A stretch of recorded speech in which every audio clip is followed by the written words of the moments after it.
दूसरी गुफा के बारे में हम लोग अध्ययन करेंगे। और यहाँ से क्या है, प्रश्न आता भी है। तो शीतलवासन गुफा, इसको अन्य नामों से भी जाना जाता है, या किसी अन्य नाम या कह सकते हैं ये मध्यकाल का जो है शीतलवासन गुफा है। तो सकता है प्राचीन काल में इसको अरिहंत के नाम से जाना जाता है, या उस स्थान से संबंधित कोई अरिहंत जो है शब्दावली इसको दिया गया है, इसको पुकारा जाता है। ठीक है ना।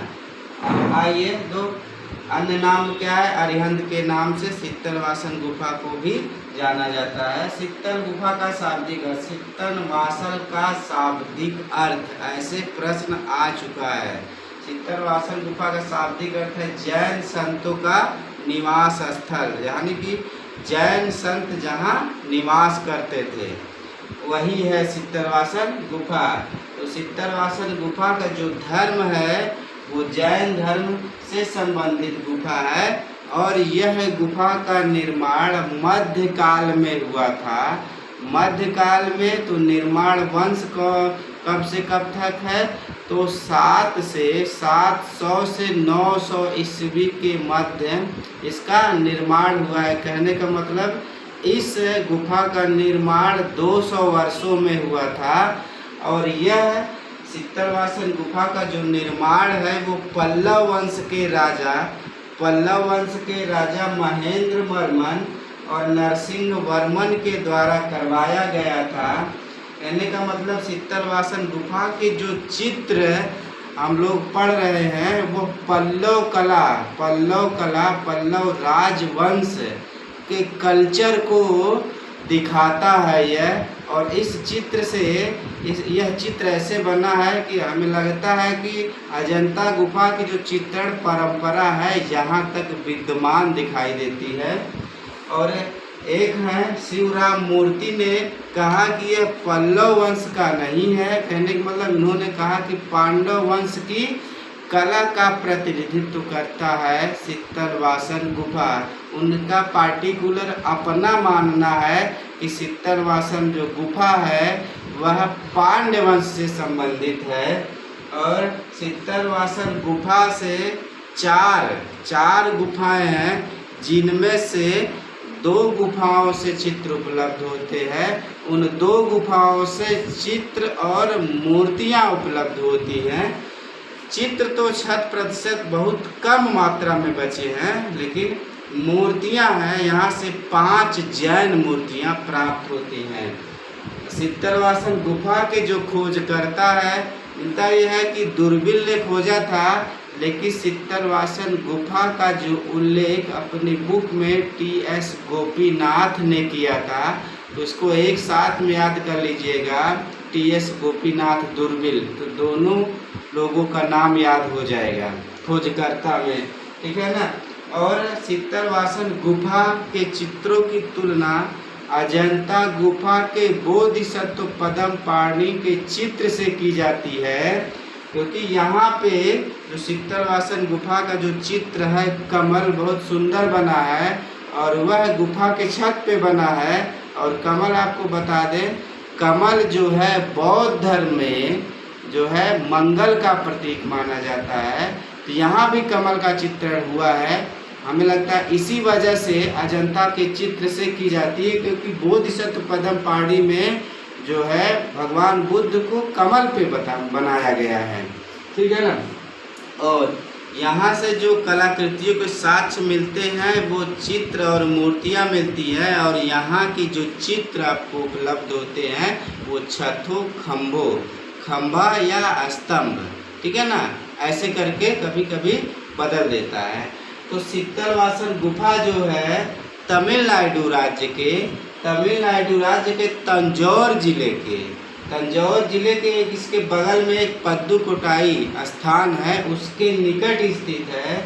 और शीतलवासन गुफा और यानी शीतलवासन गुफा जो है कावेरी नदी के तट पर स्थित है। तो शीतलवासन गुफा और कावेरी नदी के बीच की जो दूरी है वो 9 मील है। ठीक है ना। यानी कि शीतलवासन गुफा तमिलनाडु राज्य के तंजौर जिले के पद्दुकोट्टाई के निकट कावेरी नदी से 9 मील की दूरी पर स्थित है। अगर कावेरी नदी ना आए तो आप कृष्णा लगा दीजिएगा। एक डाउट ये भी था, हमने बताया था 2011 में प्रवक्ता में यही प्रश्न आया था और टीजीटी में यही प्रश्न आया था, और टीजीटी में बाद में जो है लड़कों ने आपत्ति दर्ज की या कोर्ट के माध्यम से जो है कृष्णा सही किया गया था पहले आंसर की में, दोबारा जो है कावेरी नदी सही हुआ, जबकि प्रवक्ता में कृष्णा ही सही था और टीजीटी में कावेरी। उसको हमने ये भी बताया था कि जब जो है पहले शीतलवासन गुफा के करीब बहती थी कृष्णा नदी, दूर बहती थी कावेरी नदी। बाद में हम लोग ये भी जानते हैं कि जो नदियों का बहाव क्षेत्र है वो बदलता रहता है, इसलिए जो कृष्णा नदी शीतलवासन गुफा के करीब बहती थी उसका जब बदलाव हुआ तो वो शीतलवासन गुफा से दूर चली गई, जबकि कावेरी नदी नज़दीक दूर बहती थी और उसका जब बहाव क्षेत्र बदला तो शीतलवासन गुफा के करीब आ गई। इसलिए शीतलवासन गुफा जो है वो कावेरी नदी के तट पर स्थित है। शीतलवासन गुफा में 2.25 चश्म चेहरे का अंकन हुआ है और इसमें जो रंग का प्रयोग हुआ है वो पीला, हरा और भूरे रंग का प्रयोग किया गया है। एक विशेष बात यह भी है कि शीतलवासन गुफा का जो चित्रण विषय है वो जैन धर्म है, लेकिन जैन धर्म का लौकिक जीवन का चित्रण हुआ है। और यहाँ से जो 5 जैन मूर्तियाँ मिलती हैं, इसी 5 जैन मूर्तियों से कहा जाता है कि जैन शैली का जन्म हुआ है।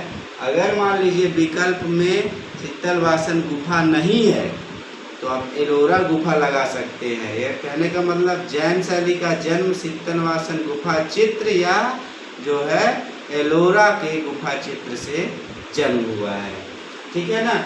और इसके जो चित्र और मूर्ति है तो इसमें 5 जैन मूर्तियाँ मिलती हैं, लेकिन कौन कौन सी मिलती हैं, ठीक है ना, वो तो क्लियर नहीं है। लेकिन जो चित्र है, पहला अर्धनारीश्वर चित्र, अर्धनारीश्वर चित्र जो शीतलवासन गुफा से प्राप्त होता है, इस चित्र के जो भगवान शंकर को अर्धनारीश्वर के रूप में बनाया गया है, आधा पुरुष और आधा महिला के चेहरे पे शांत और करुण रस दिखाई देता है।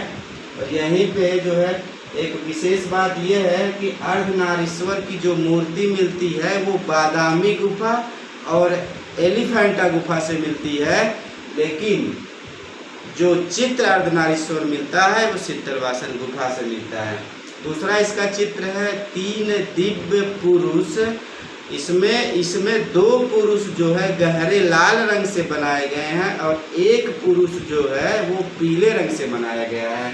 तीसरा चित्र है नृत्यरत अप्सरा, मतलब वो डांस करती हुई अप्सरा का चित्र है। और चौथा जो चित्र है गंधर्व, एक गंधर्व जो है वो हाथ में कमल लिए हुए दिखाया गया है। और 5वां चित्र है सरोवर या तालाब में कमल वन, ठीक है ना, एक तालाब में ढेर सारा कमल का चित्रण किया गया है, उसके पत्ते बनाए गए हैं और जो है जल को बनाया गया है।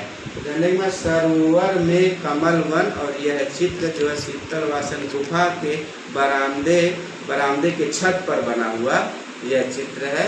और शीतलवासन गुफा का सबसे उत्कृष्ट चित्र अर्धनारीश्वर चित्र माना जाता है, ठीक है ना, क्लियर।